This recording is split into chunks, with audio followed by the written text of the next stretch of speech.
This is GrantTalk, hosted by Libby Hikind, founder and CEO of GrantWatch and author of The Queen of Grants. Hi, everybody. I'm Libby Hikind, founder and CEO of GrantWatch.com, and I am your host today on GrantTalk. I'm also the author of The Queen of Grants, From Teacher to Grant Writer to CEO. And today we're going to speak to the people behind the grants. Sitting with me is Robynn Takayama, and she is the grants manager for the Community Challenge Grants for the City Administrator's Office of the City and County of San Francisco. They have a grant that's available right now. Now, even if you're not sitting in San Francisco, we're going to find out what happens to grants after you submit them, and what are the tips and tricks of writing a grant, and what do you have to keep in mind all along the way. So stay tuned, because here is Robynn. And Robynn, thank you so much for joining us today. It's a pleasure to be here. And a pleasure to have you. So Robynn, you have a grant that's available right now. And I understand you already had a focus group for the grant. Is that correct? Right. Well, the Community Challenge Grants program has been in place for over 20 years. We were established by voters who said we want to make our city more beautiful, and we want to provide funds through business taxes. Without raising taxes, businesses can opt in and decide to send up to over 4% of their business tax to fund this program. I started in October, and we thought it was time for an overhaul. And so we wanted to listen to the community, and we held 4 focus groups. Over 50 people attended. And what was interesting, we did have attendance from all across the city, all 11 districts, but the majority of the people who attended had never applied to the grant before. So that's really exciting for me, because we want to make sure that as many people learn about this grant program as possible. And so that's all to help shape what the RFP, the request for proposals, will look like when we release it in July. So it's not quite available yet, so I can speak about what the previous rounds have been like, and then we will have the release in July. So we will probably put it up on our upcoming grants with your previous guidance. And then when you release it in July, we'll have the new guidance as well. And we'll let everybody know that this grant is available.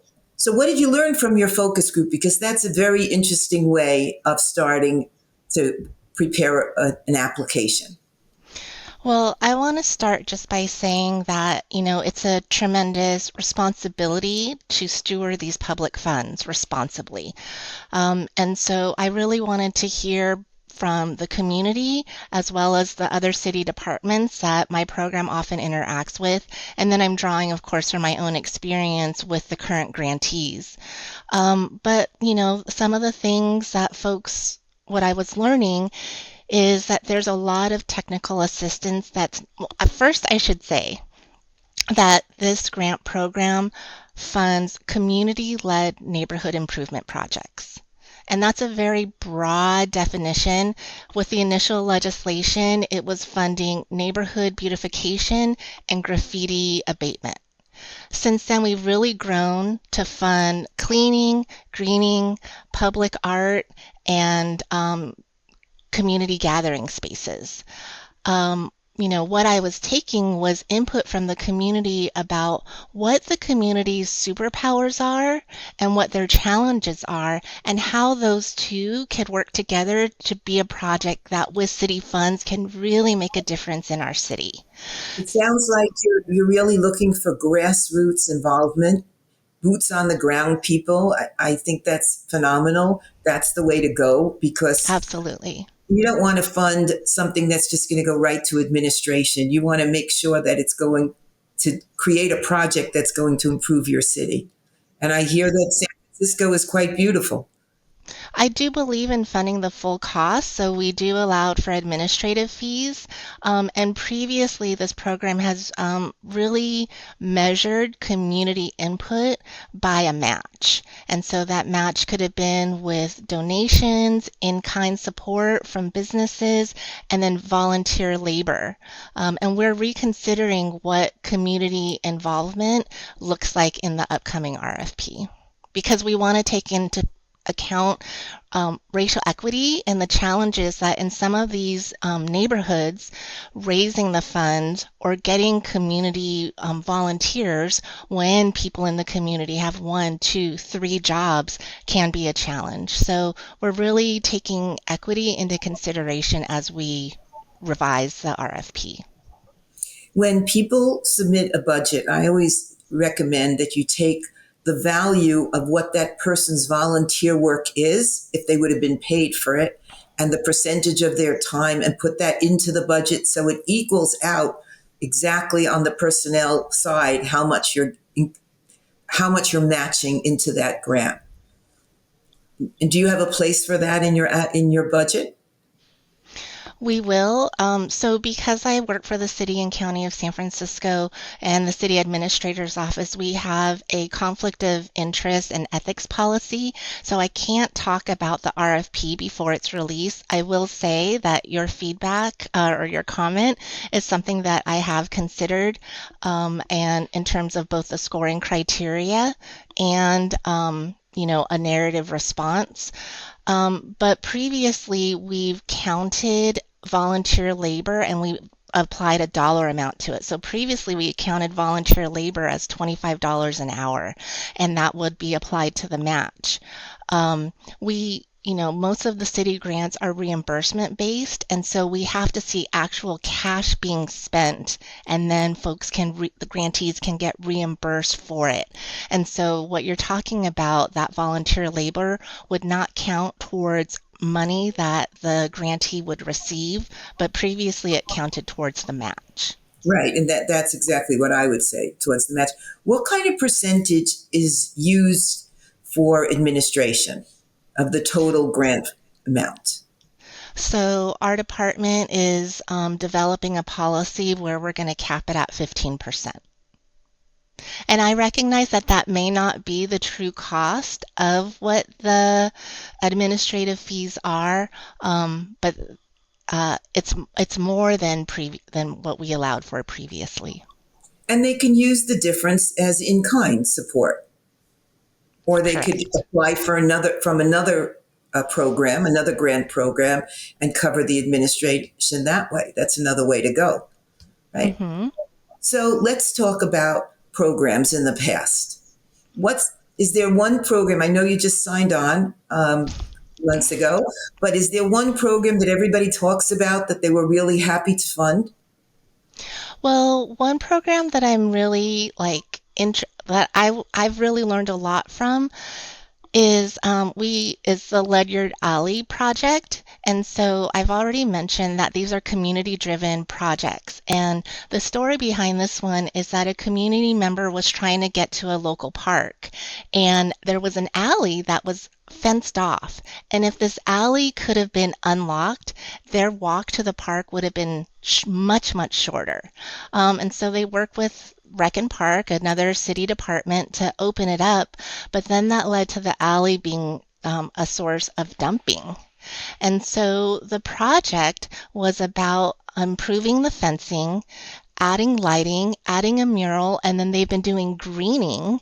And so as this alley received community love, it's just become it's led to more use, an easier passageway to the park, and then the way that they were able to get community input on what the mural should look like, they decided to have Tai Chi classes. So this is a neighborhood with a lot of seniors, a lot of people of color, and so a lot of times when you want to do outreach, if you're just going up to people with a survey, they're like, why would I get, who are you?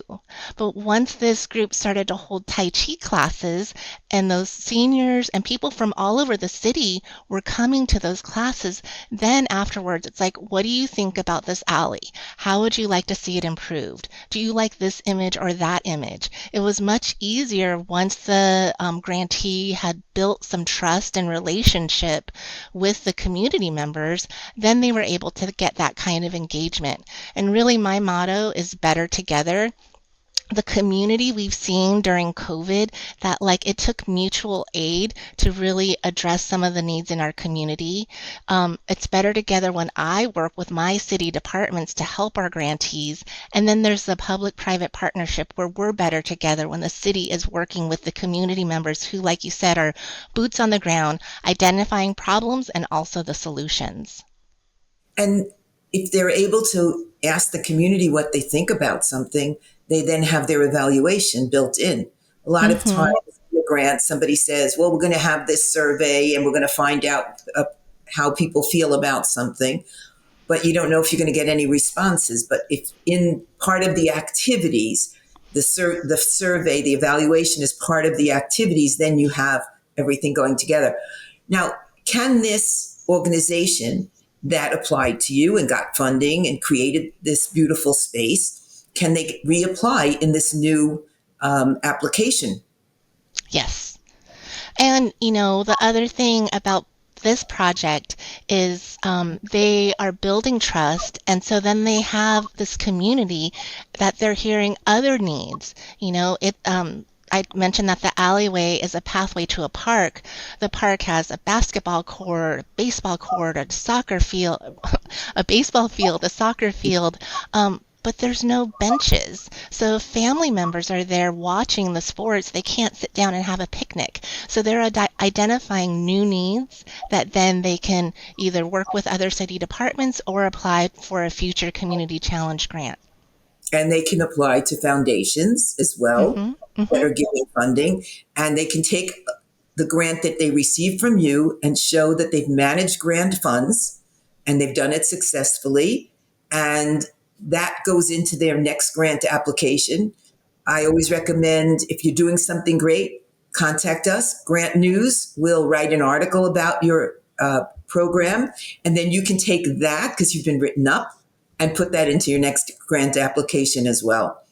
So you have all the parts of it, and I'm really pleased to meet you with this. What's the future? Do you see another grant coming out besides the Community Challenge Grant? Is there something else that's being spoken about? Well, I did want to circle back. You were asking about tips. And so another thing that we've learned from our focus groups is, like I said, working with the city can be complicated. And so previously, from RFP release to deadline was just about a month and a half. And so that really wasn't enough time for applicants to learn to ramp up and really understand all of the city requirements. So I've already talked about this, that our timeline is probably going to be around like a 4 to 5 month open period. And during that time, I'm going to have a number of workshops where all of my colleagues from the different city departments can talk about what they require for approvals from Public Works, from Rec and Park, from risk management. What kind of insurance do we require? Will this trigger prevailing wage, which is a minimum amount of salary or pay rate for doing specific activities? And so, my recommendation is whenever there's technical assistance offered by a funder, to take advantage of those, to attend, to have an idea of what your project is, and ask questions. Ask questions, because if you don't ask now, you may be going down the wrong path with your application.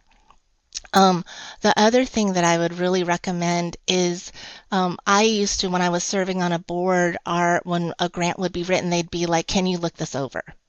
And, I can look, and if it's a beautiful narrative, that really doesn't matter without me seeing what the scoring criteria is.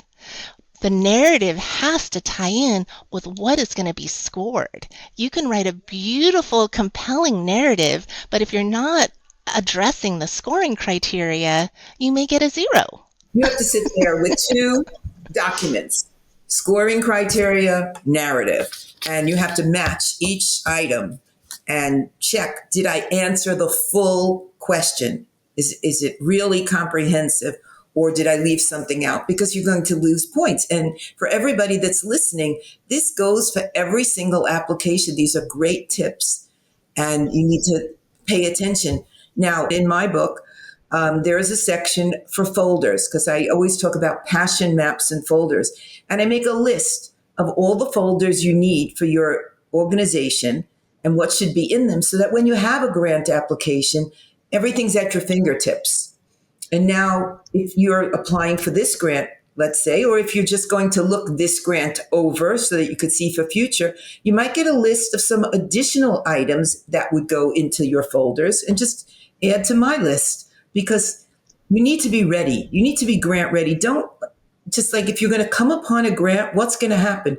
Everybody's going to be in a tizzy in your organization looking for every little paper. And then again, the next application. So you want to put everything in your folders and be ready. Go ahead. I love that. I mean, having a budget ready, having your goals ready, having the bio of the staff ready. That's a really great tip, especially if you come upon deadlines that you learn about a grant and it's due in a few days or a few weeks. To have all of those things on hand is really important. Panelists are supposed to be scoring based on the scoring criteria, which is advertised. We have legislation about grants and requirements to make sure that we are publicly posting the RFP and including both the scoring criteria and the process for evaluation. So in following that, the panelists are looking at the exact same scoring criteria that is in the RFP that the applicants are writing towards.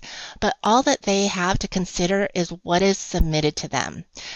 So if you are an amazing organization with all of these awards and all of this background, if you don't put that into your application, you have to assume that the panelists will not know that, at least with ours, right?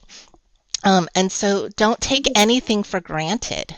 The panelist does not have to have an imagination as to what you're going to do. You have to state what you're going to do.